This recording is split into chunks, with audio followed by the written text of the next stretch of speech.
It's obvious that you listen to this show to hear about and support other people's dreams. But what about yours? What is your dream project? I'm here to help you break through whatever is in the way of your dreams and get you to the finish line. Go to dreamingbigcoaching.com today and take the first step. Literally, it's a button you can click to sign up for a free consultation with me. Let's find out if I can help you reach your goal. Click on Take the First Step. It's that simple to start the rest of your life. Get coached by Rob Southgate at dreamingbigcoaching.com.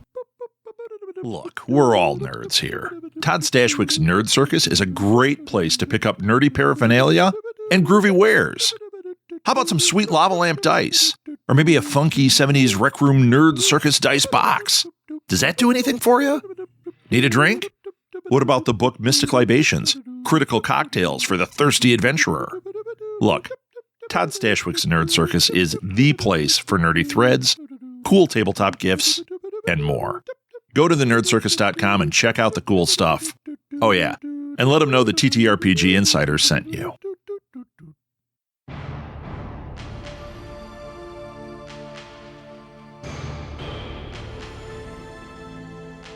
Welcome back to TTRPG Insider. I am your host, Rob Southgate. The TTRPG Insider is a podcast about tabletop role-playing games. More specifically, it's about the amazing people that create TTRPGs. Every episode, I interview someone who's involved in the making of the games that we all love to play. I want to hear their stories. I want to hear about their lives and about their love of gaming, not just a description of the game that they've created. You can follow TTRPG Insider on Facebook by searching for TTRPG Insider. Or you can find us on Twitter at TTRPG Insider. I plan to add more social media, but for now, those are the best places to go. If you want to email me, you can send an email directly to rob@ttrpginsider.com. Today's guests are Sam Donner and Karl Richter from TPK Games, the game studio that created The Ether Above and Anapocalypse. I know you're going to love these games. I certainly do. So let's get to it. Karl, Sam, welcome to TTRPG Insider. This is the first episode that is outside of the Black Ballad series that we started with.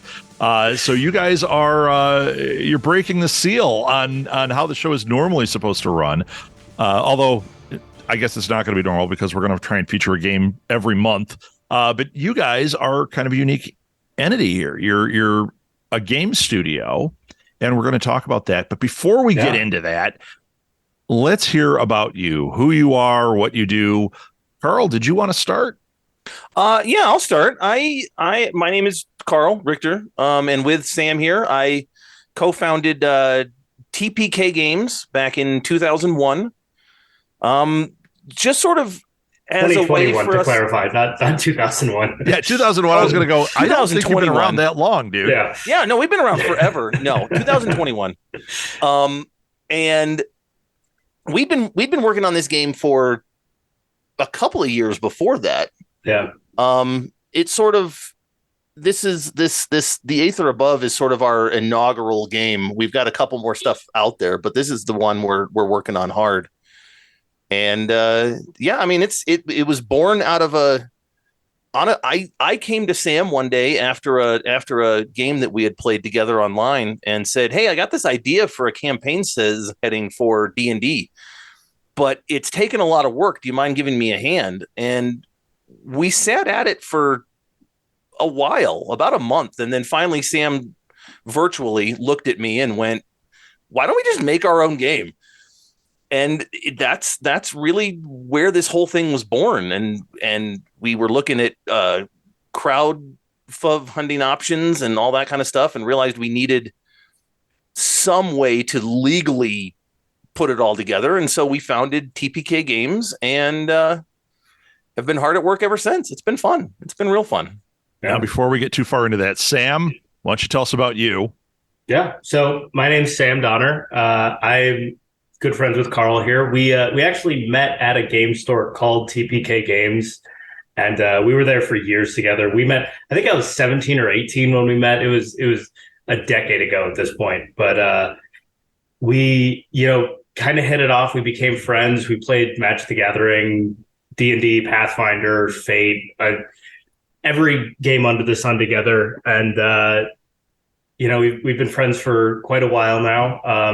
I lived out in Washington for a while. I designed a game that eventually became Storybook Brawl with a guy named Matt Place. So I have like a small amount of design, like professional design background, but the vast majority of this was just like inspiration and dumb luck that it's all come together the way it has.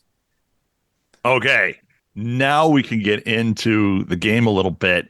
Absolutely. So it's TPK Games, and just so that you guys know, and so the audience knows, we will put links to everything we talk about in the show notes so they can go to tpk.games and check things out and try things out and follow you guys. It's got your social media links there too, and we'll put those in the links too. So please do. The game that you guys started with is Ether Above, correct? Yeah. Yes. And that one is still in development. Now you have another one on here, just to touch on it. You have An Apocalypse. Is that a completed game, or is that like we're working on that simultaneously and that's coming? That was a brainchild that I had like 3 months ago, and it's very rules light, and it's in the very early stages right now. So it's not really, it's coming and it's fun, but it's not quite there yet. Okay. I was a little confused when I saw it. That's why I was asking about it. Yeah. Like every great creator, both of us get easily distracted. And so we keep having these like random little side projects where we'll spend like a week or two on and then be like, all right, we have to get back to this later. We have the Aether Above to work on. Yeah. But yeah, we continuously have all these like random little things. That is the closest one to like a completed project that we have. But we wanted to put it up there to make sure people realize that like there are other things coming and there are other things to keep your eye out for. Yeah. Right. You want to establish the studio part of it. You want people to understand that. I mean, I understand it. Actually, it was that when I saw the Ether Above, I'm like, okay, this is what we had talked about. And I saw that and I thought, okay, so they really are building a studio out of this, which is awesome. I love that. Yeah. Yeah. So I mean, go ahead. I'm sorry. Oh, Carl. I was going to say, this is not just, us trying to make one game and then disappear into the ether, if you will. Yeah, there you go. But I mean, this is, I mean, and you don't necessarily get into this business to be rich, but you want to share a love of gaming with the world. And that's what we're trying to do. Yeah. Very cool. So, you had mentioned early that you had talked about doing some crowdfunding for it. Did you crowdfund this at all, or is that on the horizon? We have a crowdfunder set up. It is not live. We haven't gone live with it yet. We'd like to soon. We'd like to get there, but we very first want to present at least a part of a product that is that not only we're proud of, but that everyone else can look at it and say, yes, that's fun. If that's for me, that's fun. Yeah. And you want to be at a point where people can kind of try something and go like, okay, I see where this vision is going. Right. For sure. Exactly. What is the concept of Ether Above? So the Aether Above is primarily the term we've been going with is historical fantasy, which is kind of an oxymoron, but we're trying to make a historical setting set on Earth with different magical elements, different fantastical elements to it that still feel semi-realistic. One of the main inspirations for like this setting is that we found a lot of settings that had like a similar aspect. We're looking at like Victorian to Industrial Revolution era, that they keep that general idea, but it goes so far fantasy that it doesn't feel like a real world anymore. It feels very detached. Sure. And we're trying to kind of bridge the gap between like historical fiction and sci-fi and make that like a very smooth transition that it feels one and the same. Yeah, almost as if it's an alternate reality that's very close to ours. Yeah, I love that. I'm a big fan of alternate reality sci-fi, like Philip K. Dick. I'm all about. And I love that feeling especially when you're a teenager and you're first reading some of that and you go, did this happen? Could this be did they know something about magic in our world that I don't? That's really cool. Yeah. So I love the concept. How far along are you? I mean, are you at a point where I know you did a little play testing, but how deep into it are you? So rules wise, I think we're right there. Like there's still some numbers that need to be tweaked. There's still some I's dotted, T's crossed that needs to happen. I think generally the main thing that Karl and I have struggled with is we need to find artists that we like and can pay to make, create the world for us, because neither of us can draw, and we need to be able to organize our thoughts properly, because as all great creatives, we are deeply disorganized people. That's called being creatively gifted, and it is a real thing. Yeah. If I were to pan around my office here, I'd be embarrassed to tell you. I see the stack of books. I get it. You one and the same. Yeah, actually, that's that's as messy as it is. Yeah, no, but no, I get that. With finding the artists in that, you are right. I know people that have put out their own, home brews, and they do the art themselves, and you're like, yeah, it looks pretty good. But there's a big difference between looks pretty good and the games that come out that are like, wow, that world is a world I can step into. Yeah. So finding the artist, but that's the other reason you do a Kickstarter or a backer kit is you get somebody to, like, out of your pocket, you pay somebody or you convince them to do a couple of things that show the world. And now, hey, we hit X amount, we can actually pay an artist. And we hit this stretch goal, we can pay for more art. It's been cool. I've been working with a couple of different games recently that not only have art, but they have like full blown soundtracks. They have, which is so cool. You're playing your game, you got the setting music. Yeah. They've got books that are starting to get written about the middle part, like to explain the world. I could see that with yours. Like from what I know of of the Ether Above, I think it's a whole universe in and of itself. Oh yeah. I actually just finished writing a novel set in this world. Did you? Yeah. In fact, I have it right here. Oh, wow. What is the name? I can't read it here. Smoke, Steel, and Fire. Oh, very cool. Is that available on like Amazon or just through your website? Yeah, it's on Amazon, Kindle, paperback. Fantastic. Hardback, I'll put a link to that in the show notes too, because number one, I'm going to pick it up. Number two, I think that anybody that's interested in this, it's absolutely worth getting a book like that. That sounds really, really cool to me. Yeah. You're world building. Yeah. It takes a while. No, it does. Yeah. And that's like, mechanics are easy. Like, you can roll X amount of dice and do X amount of things, right? Yeah. But fleshing out a world that is just different enough from our own I can't tell you how many hours Sam and I have spent online together, just quiet, while we research one very specific thing about a world, Right. And like, can we tweak this just enough that it'll fit? And some things you can, which is great. And some things you're like, no, you just can't do that yet. Yeah. And one of the things that I especially, I don't want to speak for Karl, but that I've run into is we are trying to really avoid like being too Eurocentric, because I think a lot of the settings in these time periods are like, oh, this is what's happening in England. Right. And, but the problem is that at this time, all of these countries are being like, in actual history, are being totally ravaged by imperialism. So the actual history of what has been going on in, the Ottoman Empire or Northern Africa or like Southeast Asia is really vague. And I don't want to like mix up what I'm, writing about. I want to make sure I'm doing all these things justice. But the history books have been like wiped clean by all of this very deep imperialism that existed, and that has been a huge struggle writing all of this. Yeah. Oh, I can imagine.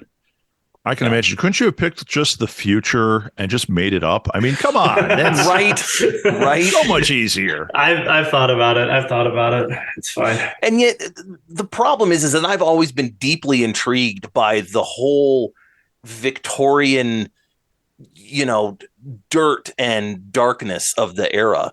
And it's always intrigued. And again, I didn't plan on this being a huge thing. My thought process was, I'll create this general thing and I'll run my family through a game here. Sure. And now it's become this thing that I love and it's great, and that it seems everyone else that we talk to really likes.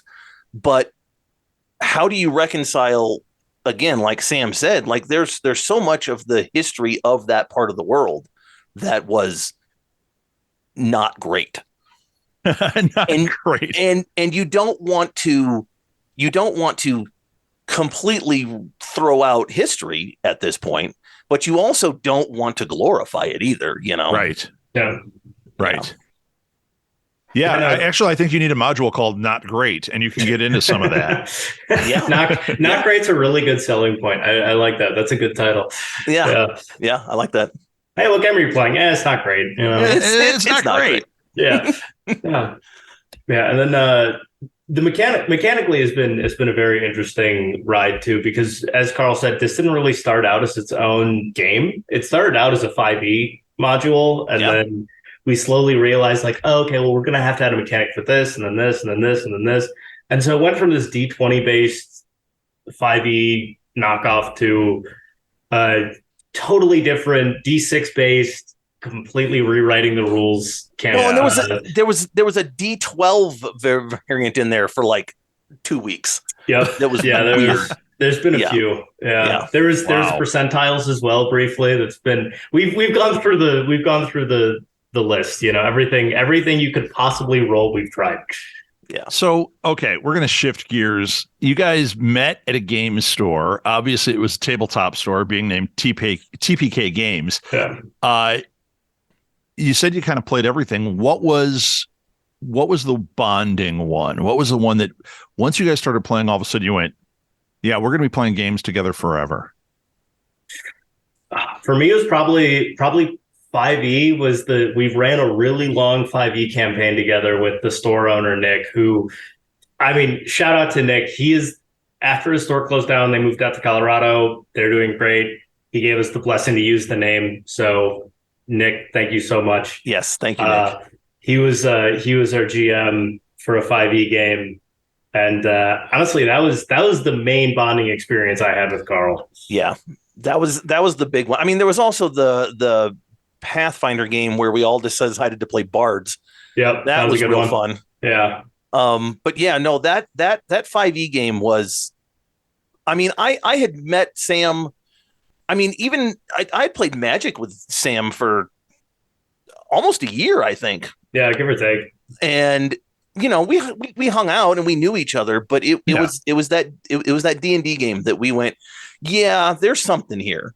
Yeah, right. And I think that's part of the reason why we've always gravitated towards RPGs. Like, even now we're making a tabletop, because I think it is something that it's not a experience that you can like change with anything else. Like, a tabletop RPG is not a game that you can make digital and make it, the same level of like enjoyment, bonding, like human interaction that exists. And like, I don't know, I like a ton of digital RPGs.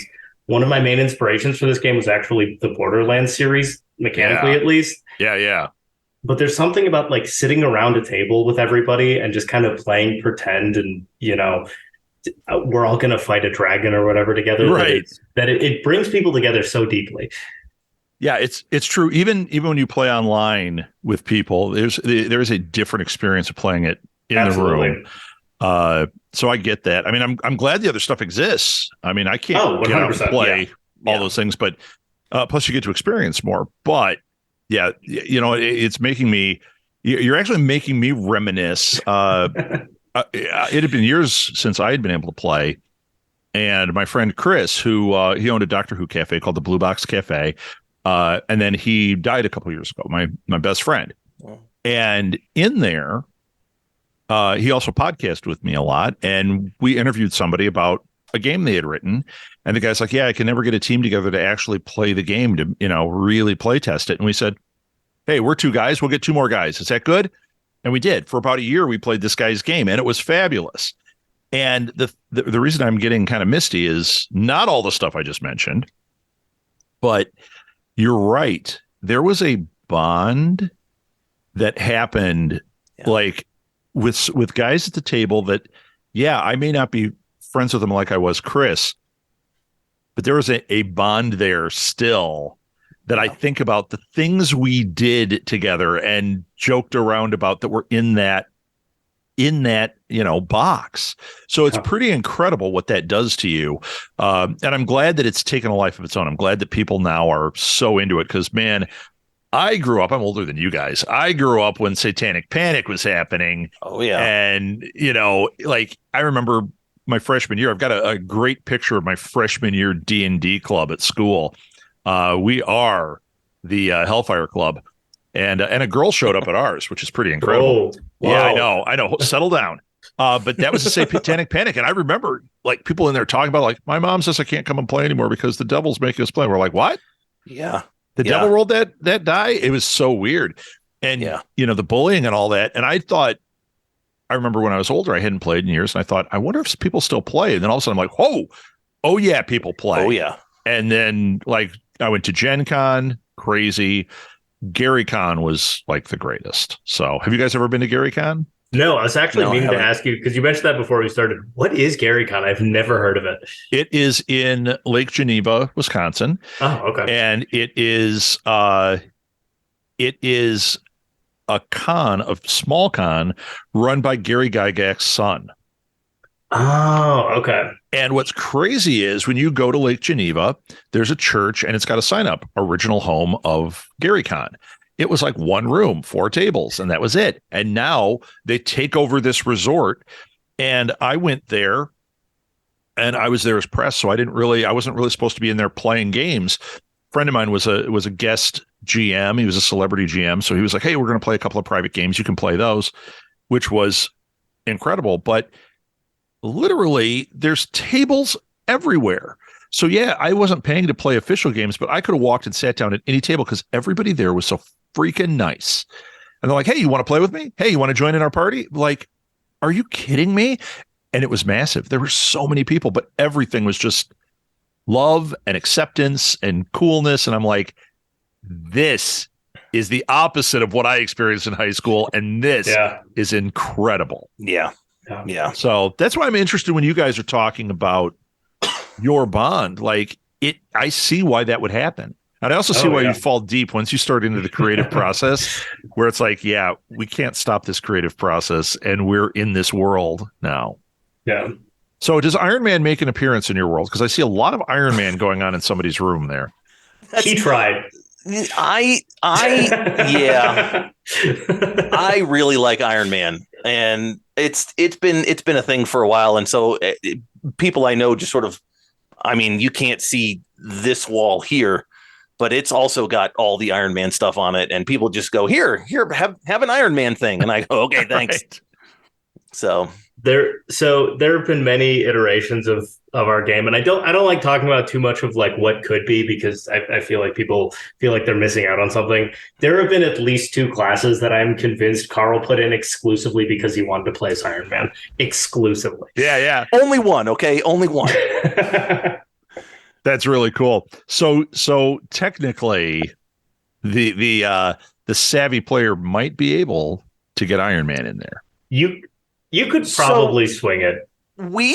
We hesitate to use the term steampunk because steampunk that conjures up a certain right. It's got connotations to it, just like diesel punk does. Right. Yeah, it's got connotations. So I have always described this game as if I had to use that word, I would say it was steampunk inspired because I don't want anybody to go off the rails and go, I want clockwork everything, and right.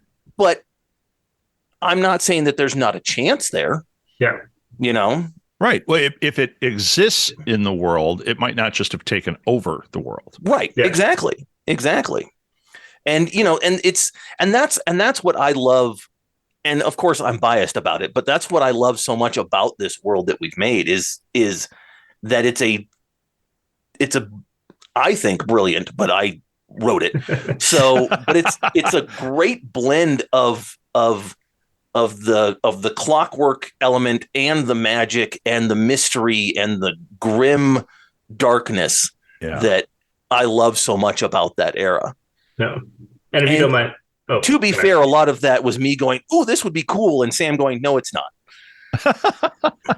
Oh, Sam. Well, okay.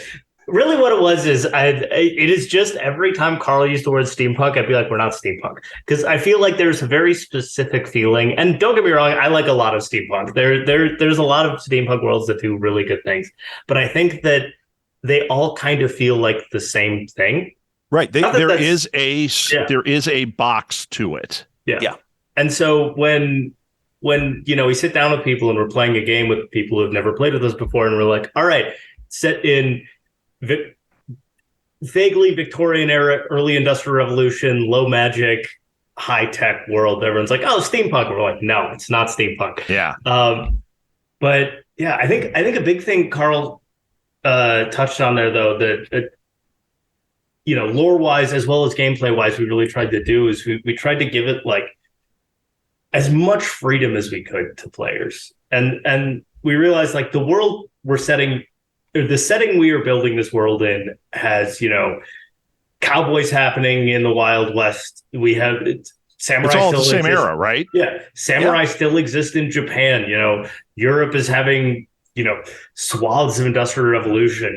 And everywhere you look, everyone's little niche is somehow still happening at the same time. Yeah, and so that was a big reason why we picked the world, but also mechanically. When we tried to apply this, one of the big things we did was we removed linear progression. We just scrapped it because that was one of the things we ran into is that we were like, well, if someone wants to, try and make Iron Man as a character, the way they build this is going to be totally different. And so what we did was I don't know if you've played Borderlands before, but I shamelessly ripped off how the skill trees work in Borderlands. And then, we just made currency out of experience points. So everything on your character sheet is purchasable by experience in some way. If you want to increase your health, you do it. If you want to increase your magical ability, you do that. If you want to progress through your skills, you do that. If you want to progress through your class, you do it. And it's all based on how you do it. So a big thing we've run into with playtesting is, we'll start at, the very base level. And some people will go, okay, I'm immediately spending my experience to progress through my class. Some people will be like, I'm holding it. I want to get this big purchase. And so at different points, certain people will be further along than others, but there's no linearity to it. And one of the problems we ran into when trying to design this world, and we were looking for, okay, well, we could try. I'm not shit talking any of these systems, by the way. I love all these systems. Just recently looked at them, but like Call of Cthulhu, Pathfinder, 5e, 3rd edition, all of the different ones we looked at is you go through a level, you finish a boss, you get the experience, you level up, and everyone happens at the same time. And it didn't feel natural. It didn't feel like that's how like things worked. And one of the reasons why people play tabletops is that is a natural progression, that you can do things how you want. There's no rules to it. You might enter a dungeon, but you don't have to finish the dungeon. You can just turn around and leave. There's no, it's not like a video game where there's these set things that you have to do. And when we really tried to translate that into gameplay as well, that was one of the big things that we did. Oh, I love that.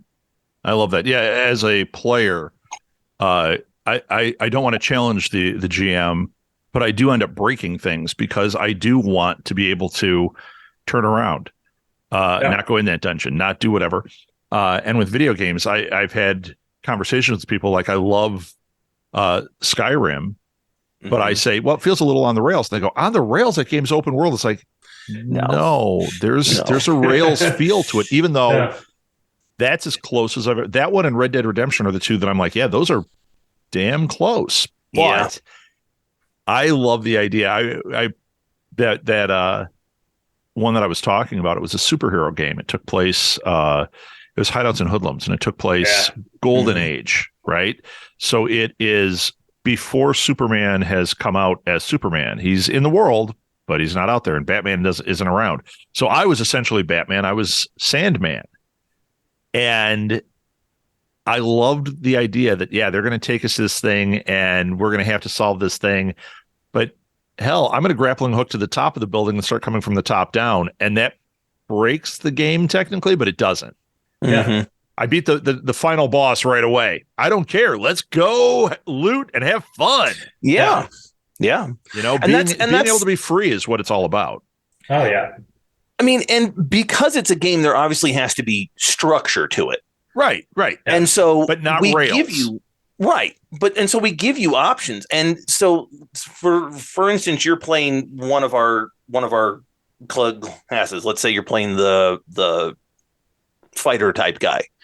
You even get options at the very beginning of your class, like which direction do you want to go? Yeah. And at any point in time, you can turn around and go back to that other option, or you can buy a completely different class. Like, we do what you want, build whatever you want, go as fast or as slow as you want. You know, lots of freedom, lots. And that's we focused on that pretty hard, and that honestly took a while.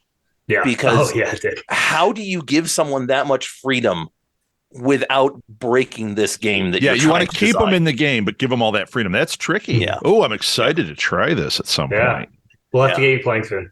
Yeah, man, that sounds great. Yeah, and in fact, if you guys ever wanted to do a play test, do a playthrough, I'd be game. Absolutely, definitely. But I have a partner that has a Twitch channel that he loves to let people do that kind of stuff on. So I'm sure he'd love to, like, hey, let's run something and throw a couple of players in there and let's see what happens. That'd be great. So the offer is out there.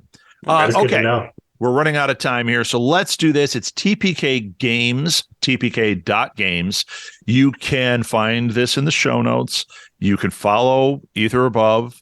You can, they've got Twitter, Facebook, Instagram. Anapocalypse, can they play that yet? Not quite yet. I'm still polishing it up a little bit. It is going to be very rules light, so it is almost done. I'm going to throw it up there pretty soon. Let me just tell the audience what the description of this is. We won't spend all the time on it, but roleplay as a feline or a canine through a post-human wasteland. You already had me. Of empty food bowls and emptier houses, travel through a small town collecting information and useful items in the included adventure as you search for the humans. I'm all in. That just sounds great. Yeah. I'm a fan of bunnies and burrows, so I like playing the animals. That, hey, man, they don't have superpowers. No. It's a damn bunny. I love this. I think that sounds really fun. So follow and support, and then eventually this stuff will be available on Drive-Thru RPG, I believe I read on here, correct? Yeah, we're going to throw it up there too. Cool. Do you have a PDF playthrough of it or anything? Or are you planning to do that? Of Anapocalypse? Of either one, something where people can try it to kind of get into the world to see if they want to, like, dive in. For Anapocalypse, not yet. For the Aether Above, we have all of our playtest stuff up on our website. Cool. And all right, guys. Yeah. There's like a very short campaign that we wrote on there as well. So if you don't really know what world you're jumping into, it is right there that you can just run that. I've as a forever GM, I've probably run it 30 or 40 times, and it is the only thing that I've written as a GM that I'm like, this is fantastic. I will keep writing. And actually, Karl wrote it, not even me. But it's so much fun. It is so much fun to play. Nice. All right, guys. So, like I said, tpk.games. You can find all this. You can follow everybody. Do you guys have your own social media that you want to highlight? Mine's just personal. I don't know. Follow TPK. Everything that I do of importance ends up on there anyway. So perfect. How about you, Karl? I use Twitter a lot for the book that I wrote. Yeah. At Secondhand Scamp. Awesome. And like I said, we'll put a link to the book in the show notes as well so that people will buy the book. And then when you guys are ready for that Kickstarter, you are invited back to go fund this. We'll have you on there and we will promote that there so people know. So keep your ears open for these things because this stuff deserves your attention. It deserves to be made. Guys, thank you so much for being on. Thank you for having us. This is amazing. I really appreciate it. Yeah. Thank you again, Karl and Sam, for sharing your story and the awesome games that you're creating. If you or anyone you know has a crowdfunding effort about to launch or currently going, or if they create TTRPGs, send them our way. We love to share cool projects and to help people reach their goals. You can connect with me through the TTRPG Insider Facebook page or on Twitter at TTRPG Insider or via email directly to rob@ttrpginsider.com.